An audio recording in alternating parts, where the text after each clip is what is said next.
this and upload this to a YouTube feed. So if there are folks that are not able to attend, we'll be able to see this. So a little bit about this.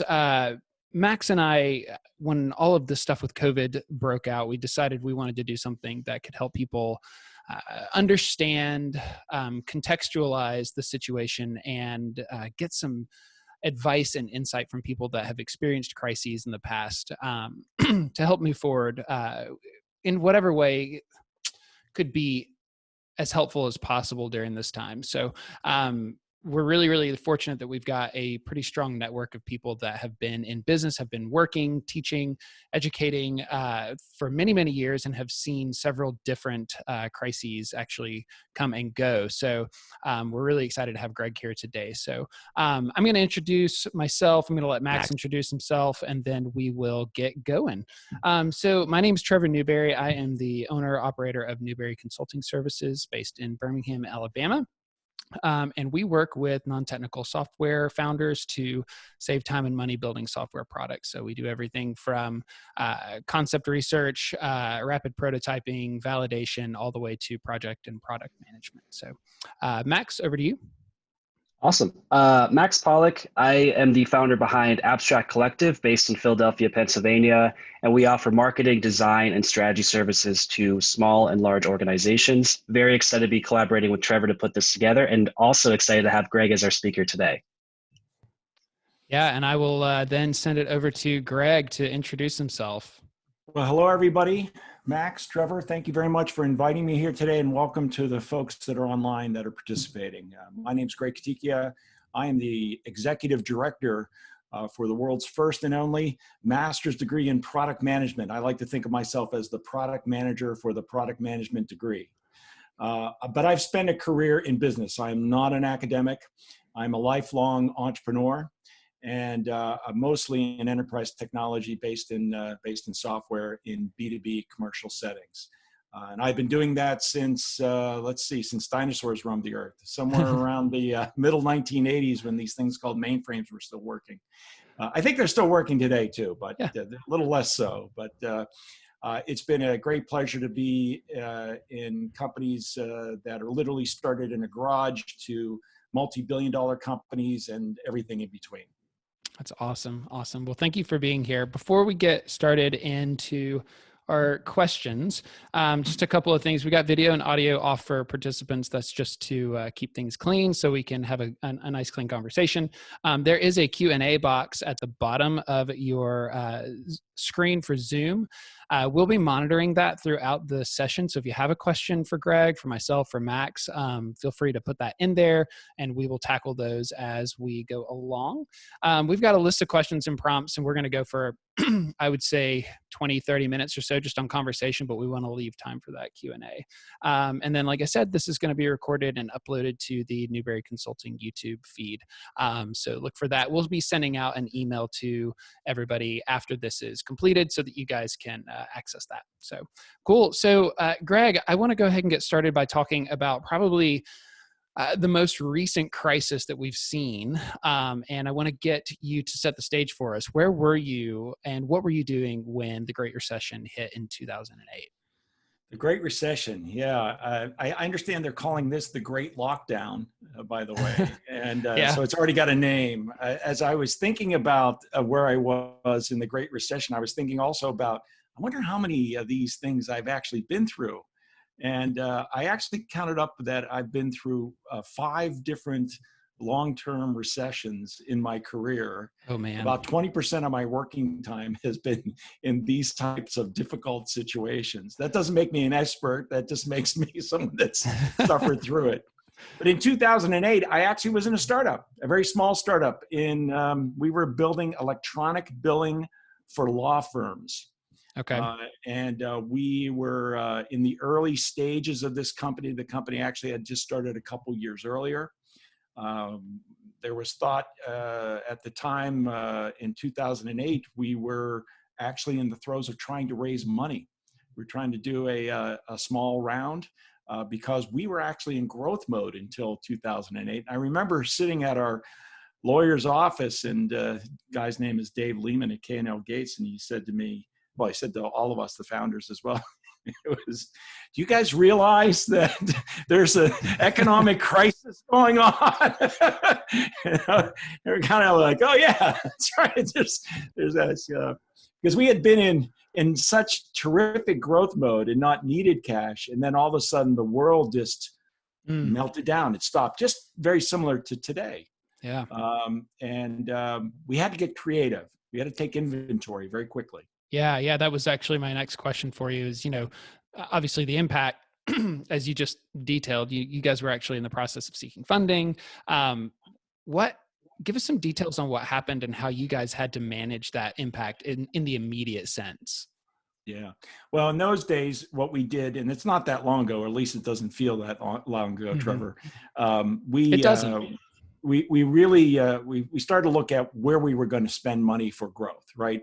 And that most important thing we had was the commitment to our people. Software businesses are primarily their largest cost, and of course, largest commitment is to the individuals that work there. And so we first looked at, we wanted to make sure we had enough cash and what our runway was in order to preserve cash and how long we could go based upon what we thought was a reasonable estimate of renewals. And we were in a subscription business, a very early SaaS business, and we wanted to make sure that we understood that. We also looked at if we even had a modest amount of growth, how are we going to be able to service those customers without adding more people? What were we going to be able to do, even if we were able to hold on to all the individuals that were in the company at the time? So we needed to make a plan for what we were going to do with capacity and work process. The most important thing I would say in mindset was you change from an income statement mindset, stop at looking at top line revenue and prospect customer acquisition, and start looking at your balance sheet and your cash position and where your assets are. So I think that's the fundamental change in your mind that you have to start planning for. Yeah, that is a really, really great point. I feel like all of us probably felt that intuitively if we didn't think about it as succinctly as that is. We went from go get customers, go get clients, generate revenue to, oh my God, what do I have in the bank? What kind of assets do I have available to me? What kind of runway do I have? And that was a really, really immediate and dramatic shift. How did you guys, how did that affect you guys? I mean, obviously, so actually a couple of things. I loved hearing you say commitment to our people, which is one of these things that we've seen such heartbreaking amounts of job loss during this crisis. Horrible. It's just absolutely, there's not an analog to it. We can't really find anything that looks and feels like this. So knowing that companies, even small startups, can have that mindset of commitment to your people. But in terms of this mindset of an income-focused mindset to a balance sheet-focused mindset, I'm interested in some of the specifics there. How did you guys shift your tactics? What were you guys doing how did that mindset shift affect your tactics and how you carried out your business? Well, we realized for the amount of money, we weren't raising that much money in a Series A, and we just decided to shut that down immediately because we knew it was going to be a tough road even in a normal marketplace, kind of in a no man's land. So we said, okay, how else can we gain cash, preserve cash? And so we started looking at traditional lines of credit. We worked with our banker to make sure that we could extend those lines of credit. We knew where our accounts receivable line was and what that looked like so that we could obtain and maximize and utilize those lines of credit to our best advantage. I think the most creative thing, though, that we did, it was a little bit of selling the future, but it worked out in this case, and we were very thankful. We identified our customer list, and we looked at our top 10 customers. And we were on annual subscriptions or monthly subscriptions. And we went to those largest customers and said, what if you prepay for 3 years? And we actually had all of them, 100% of those top 10 customers prepay for 3 years. Wow. We actually, and through that, we gained over $1 million in working capital. Whoa. Yeah. So that's amazing. It goes to show you that, cash is hard to come by. Yes, it's but people also are bargain hunting on the other side of this. and they know that there's going to be continued demand. This is not going to be forever. And so companies, particularly the larger companies that have the cash and wherewithal, will know that they can bargain hunt. And we had solid relationships. They knew that we were growing. They knew their volume of what we were servicing was growing, so they could lock us in too and control their costs. Yeah. So it worked out for both of us. We got cash. They got budgeted controllable costs. We survived, and we didn't have to lay anyone off. We had our bank line. It worked out very well. That's amazing. And there's actually two things there, pardon me, that I want to drill down on. So the first thing is focus on your customers, right? So that's something that I've experienced in the services business. I'm sure this is a little bit different for retail, but maybe not so much, is to take a look at the folks that are actively involved with your business right now, that you do have as clients or as customers, and really focus on how can you provide more help to those people? How can you really deepen those relationships? Would you say that was part of that process as well? You move from a prospect to a customer, even on your product roadmap. And speaking like a product manager, I would tell you, as you look at your roadmap and features you're building in, forget about competitive differentiation and features that are going to win new deals. It doesn't matter. Yeah. It's all about adding things that increase the stickiness and value that you're delivering to existing customers so they renew. Yeah, that's amazing. Yeah, we did a very similar thing with my company, where we said, you know what, this is probably not going to be the time to do the sort of differentiation work, right? We're gonna really drill down on the customers that we have, deepen those relationships, provide as much value as possible to those folks. So, and that has borne a lot of fruit for us. Now, granted, we'd love to be growing the company right now, but yeah, when things are like they are, that's maybe not the time for that. The other thing is the creativity in your offering. So changing that revenue model to saying, would you guys be willing to prepay for 3 years? So I'd love for you to speak a little bit to that. Like, did you guys have other ideas as well to diversify your revenue streams or to change the way you were delivering your offerings? If you have anything to add to that. Yeah, and by the way, even on that issue, there was some worry because we knew eventually that we were going to sell that company, which we did to Thomson Reuters, and we were worried that prepaid would affect the valuation of the company with the cash. And it turned out it didn't affect it, right? They understood the model and what we did, and so there was that concern. We did look at some other things as well. We didn't jump to discounting though. A lot of people's natural thing is to say, well, cut the price. Mm-hmm. What we tried to do is deliver more value in how we delivered it. We also looked at servicing small firms for free.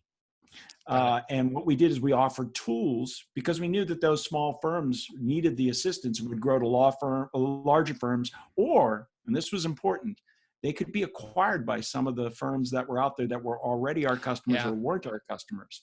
And we wanted to make sure that we took advantage of people that were struggling at that time. Mm-hmm. We could say, here's a free tool, a free service for you to kind of roll your own. And, when times get better or something changes in your business, we were there to help you. Yeah, that's amazing. Yeah, that's excellent insight. I want to shift just a little bit here to, kind of a bit of a broad question, but I'm just interested because I do a lot of thinking about the emotional and social impact of these sorts of events. And I want to know, what was the scariest part of the Great Recession for you? I think just thinking that we knew that we did not have the capacity to service the customers at the growth rate we were at, right? Mm-hmm. And we're experiencing. We were worried about where that was going to take us, just as a general curve, anyways. Yeah. And we really were desperate for that for that cash to keep things going, to keep the lights on, and service the customers that we had sacrificed. Literally, we started this business in a townhouse, in a second bedroom of a townhouse in North Pittsburgh. Yeah. People. And now we had built this company and we had top 100 law firms and we were servicing literally billions of transactions. And we're like, wow, is this going to just fall apart now? Right. Yeah. And just like today, it was a liquidity problem. It Okay. had nothing to do with the actual fundamentals of demand. It was our ability to keep up and get cash into the machine so that it kept the oil the oil lubricated the wheels of the machinery. And that's what we were. So I think the scary part was sitting down to figure out what it was going to take and making kind of the best case, worst case, most likely case, and planning accordingly and seeing what we needed. And then saying, okay, we can't raise that money now. Where else are we going to get this? Yeah. And what was that range of, I don't know how many partners you had in that business, but I imagine there's probably a range of responses that you guys experienced. You know, everything from we're shutting it down to no, this could be our next big thing, could shake out of this. You know, what did that? You know, how did you handle that range of responses within your team? Yeah, because this, I mean, just to set the stage, like this, the shock of something like what's happening right now elicits really, really vastly different reactions from people. And having that team there is both a blessing and a curse. And that sometimes you've got people hollering vastly different ideas and thoughts and fears. So, yeah. Yeah, it is a fearful time. It is today, and in some ways even worse. But I think what you always have to do at any point in your company is you have to treat the company as an individual, as a person who, I love that. You know, it is there, and you have to be in service to it, right? It is always what has to be at the forefront. The unfortunate part of the company is it can't talk. It's kind of like your dog, you know? You need to take care of it, but it doesn't say much, right? So the only indicators you have are the financial health, the customer satisfaction, all these metrics that you have. And those metrics are going to speak to you on behalf of the company.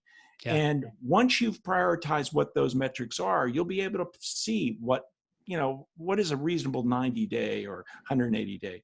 You know, I always am also reminded what Eisenhower said is that planning is everything, plans are nothing.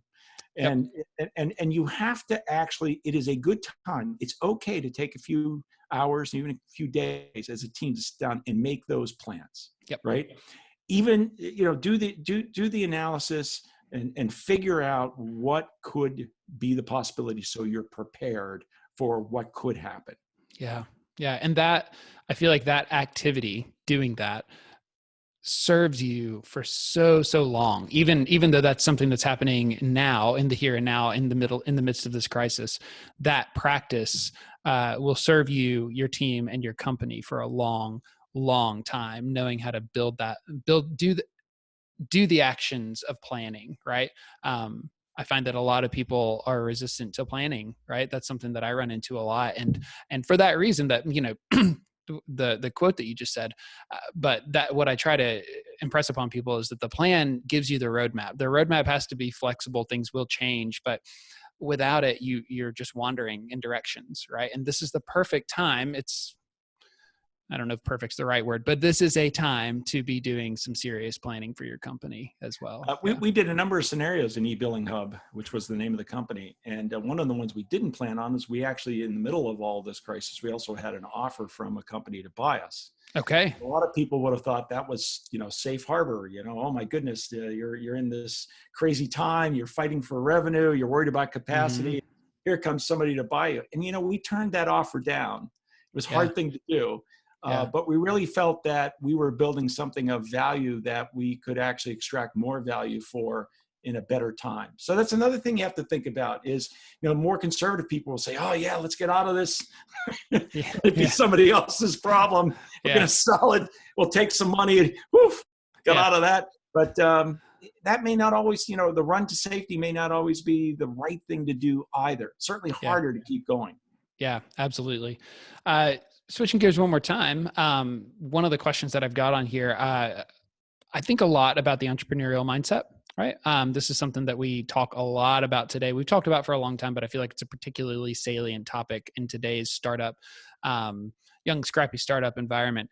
I'm interested to see if you have any thoughts on how this entrepreneurial mindset helps and hurts during a crisis. How can we be, and in the broader sense, like how can we be more self-aware of the way that we're thinking about our companies and our businesses and some of the pitfalls and advantages that those afford us? Well, I would criticize myself in this. I'm an optimist about Yeah. the business, what's going to happen, and sometimes you don't realize until you put your hand in the fire that, hey, this is bad, right? Yeah. And so you want to make sure that you in those meetings that you talked about where there's all those differences, that all those differences are heard.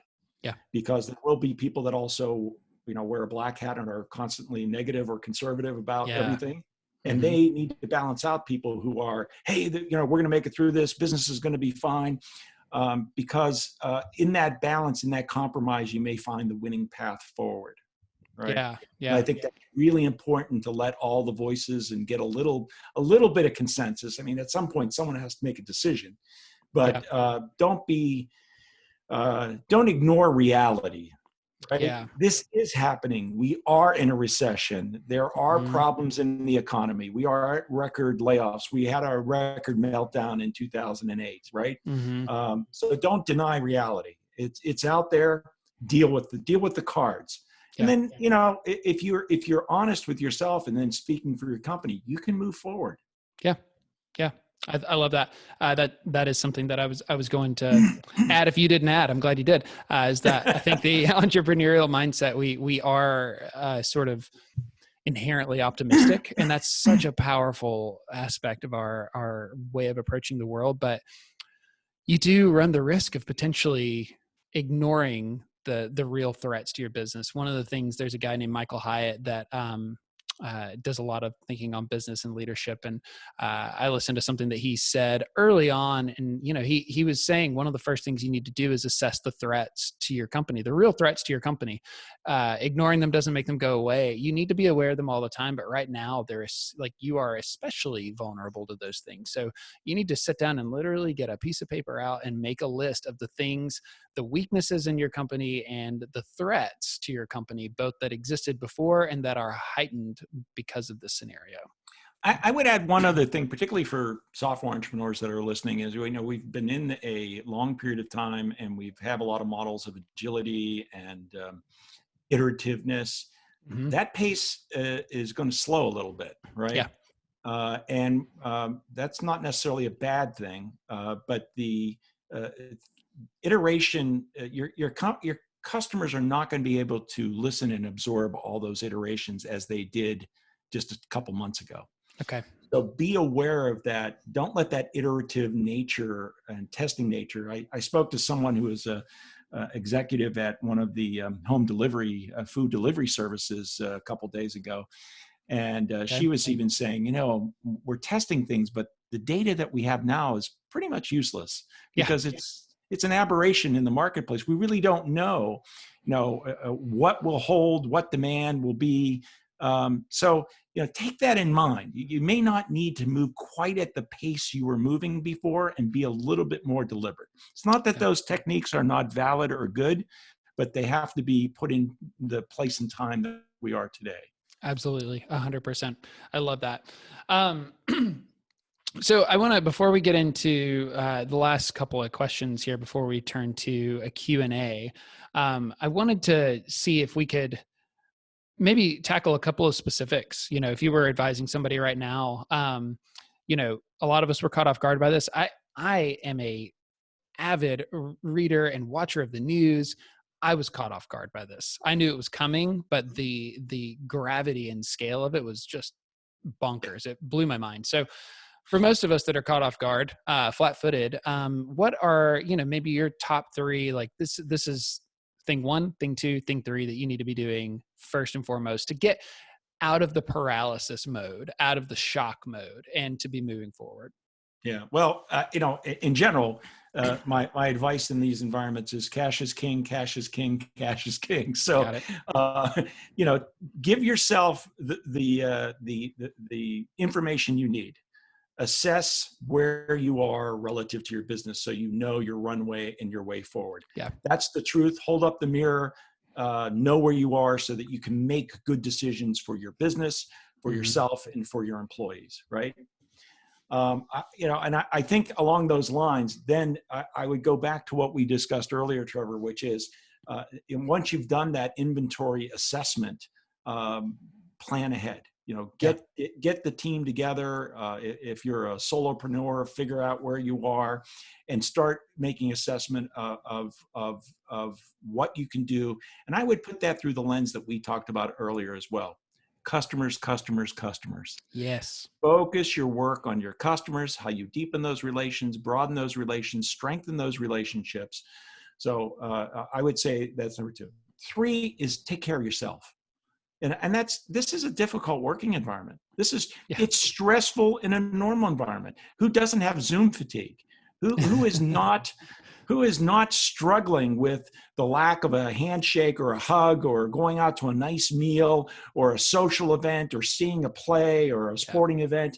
These are things that we, crave as human beings, and recognize that you need to that your mental state and health is going to be important for you to serve your company, your team members, everything around you. Mm-hmm. I'll add a 4th one in there. Yeah, go for it. You can add as many as you want. This too shall pass. Yeah. It's not going to be forever. Mm-hmm. And everyone's talking about new normal and normal this and what is normal. We don't know. And uncertainty creates an incredible amount of anxiety and stress, right? Yep. The best you can do is the best you can do. Take it a day at a time.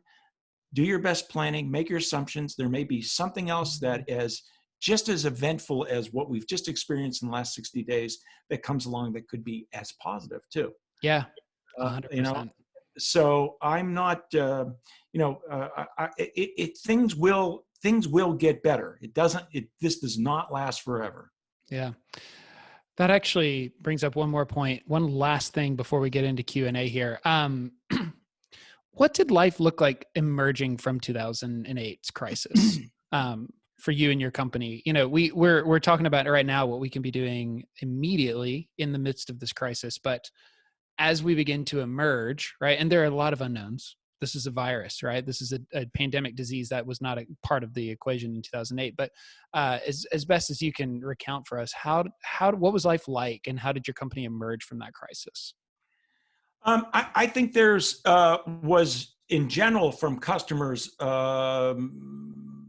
was a longer selling cycle, right? Yeah. The good news for us is that we had survived, and I think as a smaller company, many of the larger law firms wanted to make sure that they were doing business with someone that was capable of managing the crisis. And I think that we survived and grew and continued to do well. Actually worked in our favor, and we actually built good referenceable customers who helped us then gain more additional customers. Longer selling cycles, smaller initial sales with people. Mm-hmm. We didn't have big bang sales, so it was a slow way out of it. Probably taking another 12 to 18 months. Yeah. Volume was good though. Volume was good. It was just smaller transactions that took longer. Okay. So I don't know if the same thing will happen here. One of the things that's interesting about today is some businesses are certainly benefiting and some businesses are really being deeply harmed. Yeah. So there's going to be some folks that are going to be very much tested in terms of their business models. Yeah. I think that's another part of it is in that, going back to our planning, not to jump around here, Trevor, but look at your business model. Go back to your business model canvas, basic tools like that if you're not familiar with them, and look at those assumptions.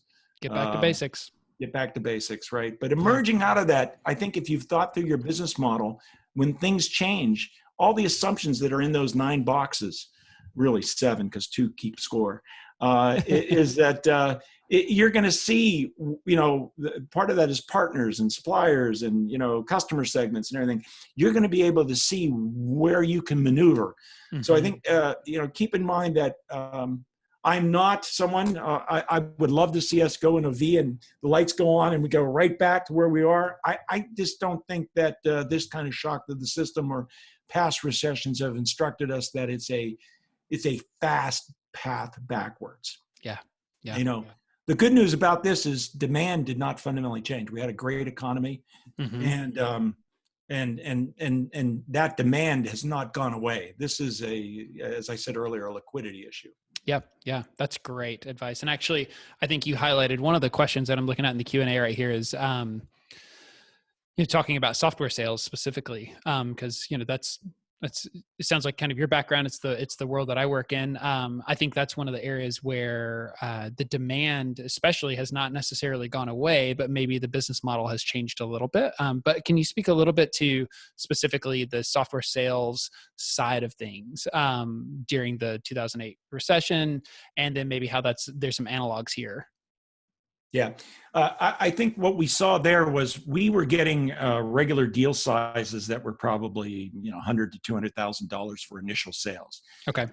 As we climbed out of the recession, and they would probably happen within 90 to 120 day period, kind of from initial lead to qualification to some type of demonstration to a close, whatever it was. And so I would say that elongated to about 6 months, and the sales price would probably be more in the 60 to 75,000 range to start. Okay. So we did take a haircut in terms of the average deal size. Eventually, it got back up to the larger deal size, but it took time because people were, again, very particular with cash. They wanted to hold on to their cash if they were a new customer.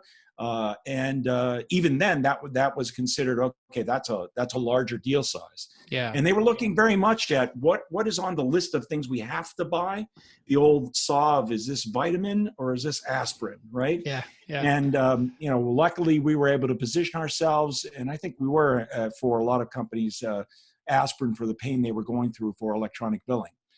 So I think you have to realize that those types of fundamental things are going to change. We ended up with more people also in the decision-making process too. Got it. So we had typically a technology officer or technology person, a billing person, and a financial officer. And that expanded to people who maybe were a managing partner or somebody else that, that group there needed to be more approval for spend. And some of that was because that was put in place during the downturn. Yep. And then that just kind of continued on until things kind of loosened up again. Yeah. So I would be prepared for that.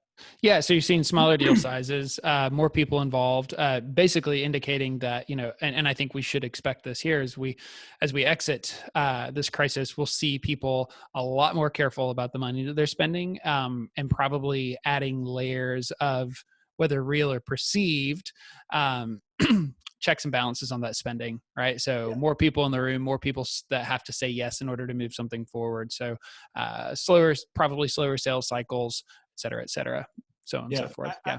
I think that will happen. And then as people gain, it's just like any normal human being, right? It's, as you gain confidence again and you get more short spending more money, you need less, the sales cycles come in, you don't need as many people, and it comes back to normal. Yeah, absolutely. Switching gears to some of the interpersonal side here, and as you work with students, right? I'm interested to know, got a question here, and this has been asked several times on different webinars that I've participated in, but we're used to deepening relationships with face-to-face meetings. How are you guys managing the email Zoom clutter and sort of the fatigue that occurs as a result of being online? Yeah.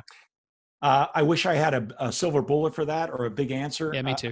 I think Zoom fatigue, or whatever your service is, I don't mean to promote Zoom. I don't know any other stuff. It's real, right? And I think the best thing you can do is take care of yourself and how you plan your own schedule. Yep. You don't have to always be on Zoom. Email is still available. You can use Slack. Yep.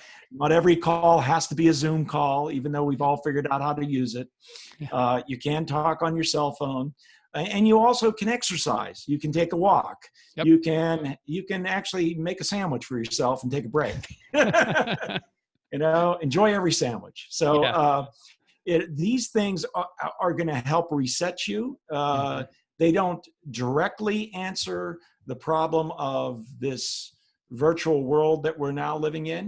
Yep. Although I will caution people that as we go to a new normal, I don't think there's anyone that would disagree that this style of discussion is going to be an increasingly larger part of how we work. So maybe that's a good one for our entrepreneurs who are on the line here today. There's a problem and a pain that needs a solution. Yeah.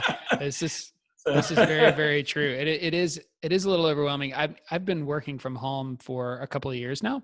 It was less of a transition for me, but I have neighbors and friends that are transitioning to this work from home environment where there's a lot more focus, if there could have been a lot more focus on email, but also this lack of face-to-face contact, video meetings, and there's a real fatigue with it. But I agree with everything you're saying.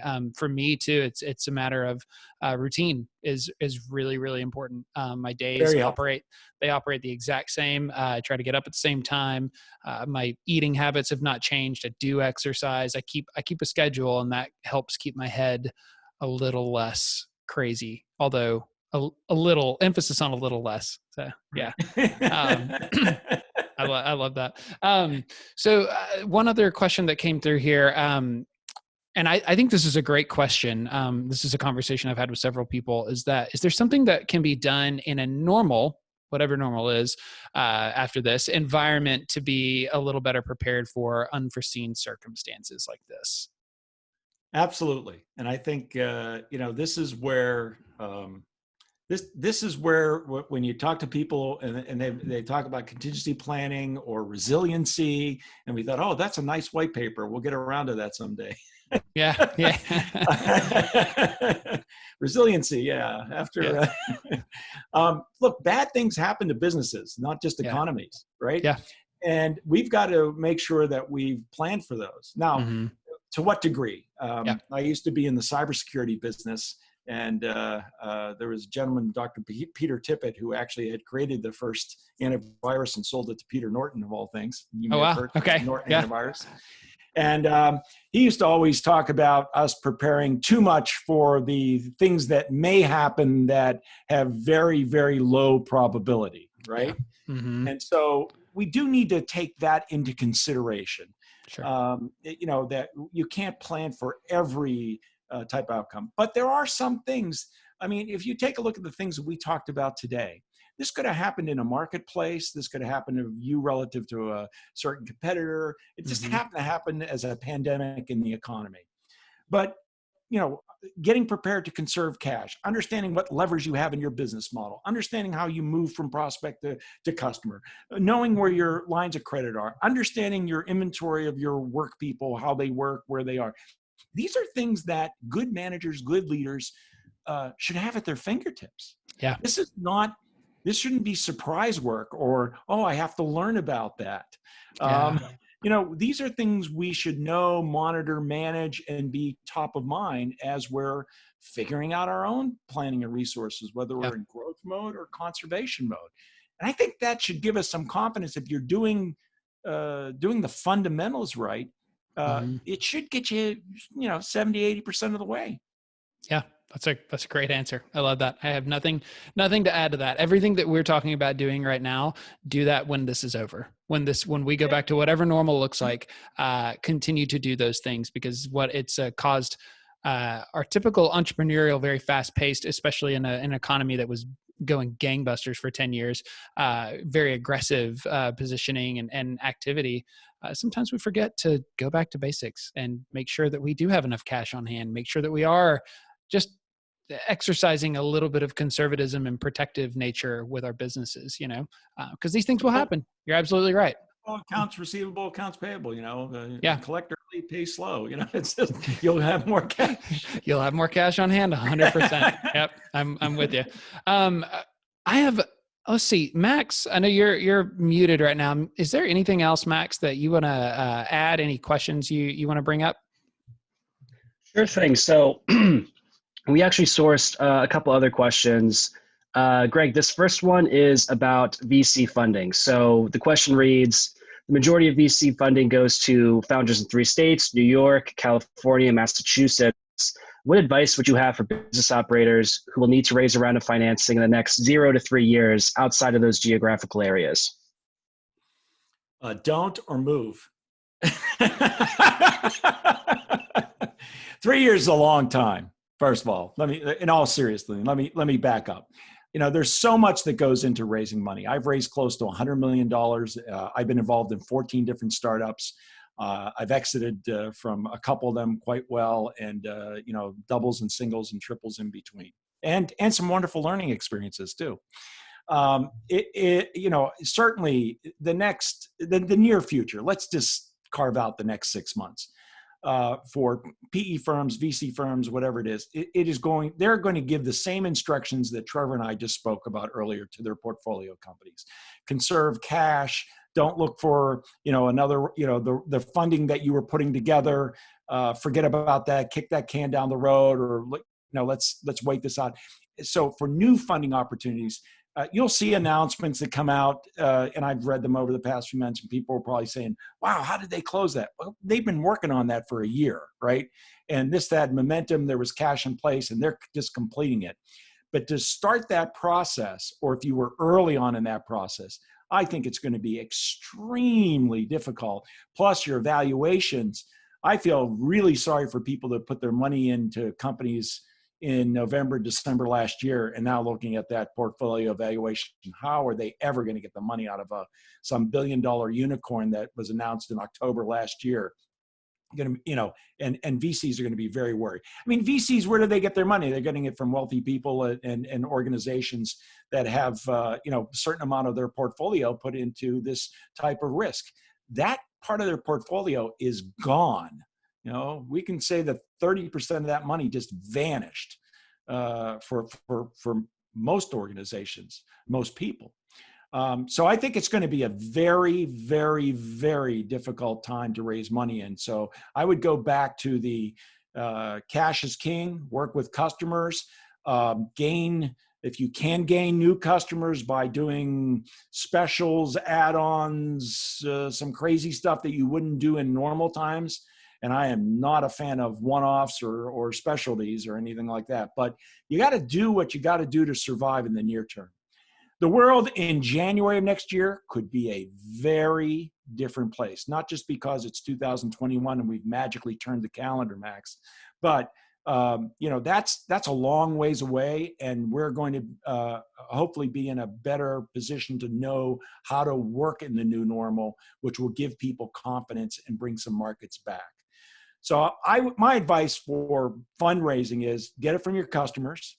It's non-dilutive anyways. If there's a grant you can work on in the meantime, or secure, or a bank that's willing to give you a line of credit to keep things going, keep the lights on, perfect time to work on those things.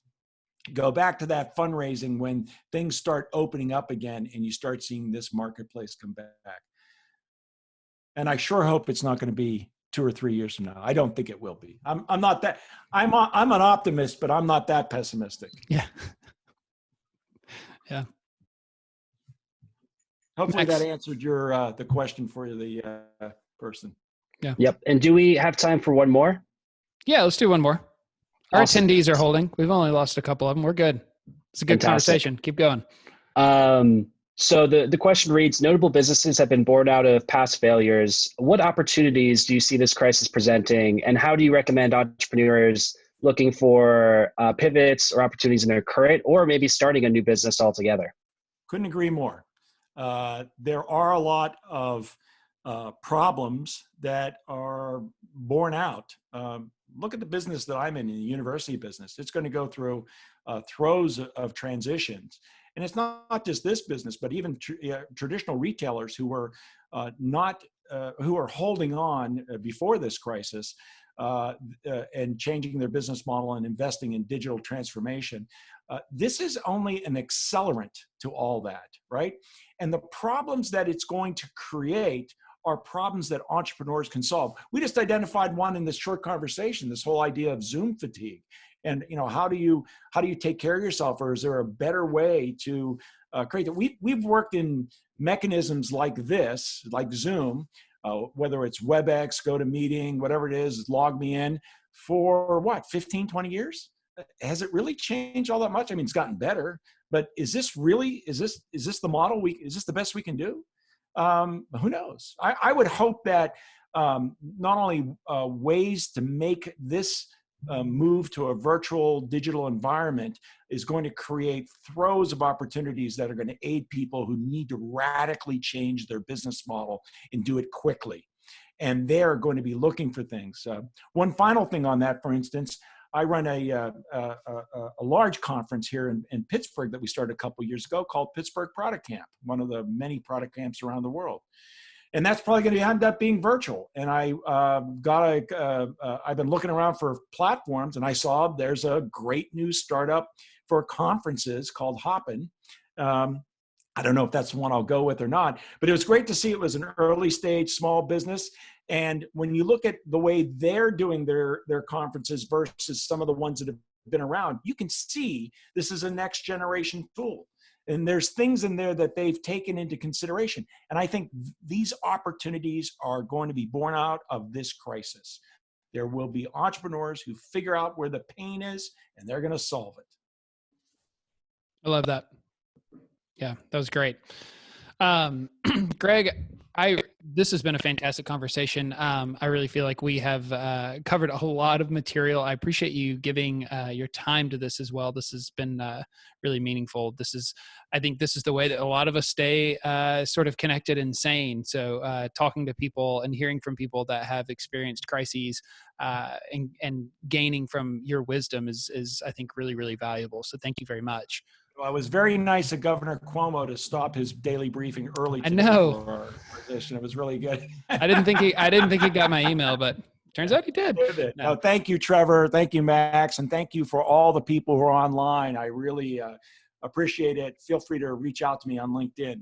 Yeah. Greg, there was one thing. I know you are actively seeking some internship opportunities for some of your students. I didn't know if you wanted to say something about that real quick. I appreciate that, Trevor. For those of you who are looking for very talented master's degree students in product management, these are students that have up to 5 years work experience. We are in this economy, of course, we're trying to make sure that we have placement for each and every one of them. And they'll be graduating in the fall, around December, actually early winter in December. So great opportunity if you're planning ahead and you want to talk to my students, feel free to connect with me. I'm happy to get you their resumes, and hopefully we can do some matchmaking and they can benefit your company and your customers. Awesome. That's great. Max and I both have an offering that we are going to tell you a little bit about real quick. Shouldn't take but a minute if you'll hang out. Max, if you want to go ahead. Sure thing. So one of the things that Abstract Collective is offering is a digital presence audit. Right now, those digital and online channels are of the utmost importance with COVID-19 and everything happening. So what this looks like is we'll pick 3 companies that reach out to us to do this for free. It'll follow a process where we evaluate where you are, create a set of action steps, measure the impact, then figure out how we do this for growth over time. The case study that I've been sharing around with this is we actually worked with one client who over the past month has actually seen their website visitors triple and their revenue double because they were prepared for what COVID-19 might do and how it might impact their business. So details of that will be shared after the webinar in the follow-up email, so keep an eye out for that. Awesome. And Newberry Consulting, we're offering a free strategy session. We're doing those on Thursdays. They're 45 minutes long. We wanted to do something that could be helpful to our partners and colleagues in the business community. So we're covering 3 main topics: mindset, assessing your sphere of influence, and then creating flexible plans to navigate this crisis. So it's absolutely free. You'll get emailed a report from the session afterwards. All you have to do is go to the website, newberryconsulting.com. You'll see a big green button to register there. We're doing as many of these as we can on Thursday every week. If there is a lot of demand, then we will maybe look at other times. But that's what we're doing. So if you guys think that would be valuable, or if you know anybody that thinks that would be valuable, please feel free to share that with them. So with that, guys, this has been the first crisis response webinar. We're doing several more of these. You'll get some email notifications about it, but we really appreciate it. Greg, thank you so much. We are going to actually have this on a YouTube channel. So you'll be able to return to this. If there was a bit that you caught and you can't remember what it was, you can go back and check that out. We're also going to be sending you guys an email with all the information that we covered in terms of links to people's resources. So thank you so much. Hope you all have a lovely week. Stay strong, and we'll let you know about the next one soon. So thanks, everybody.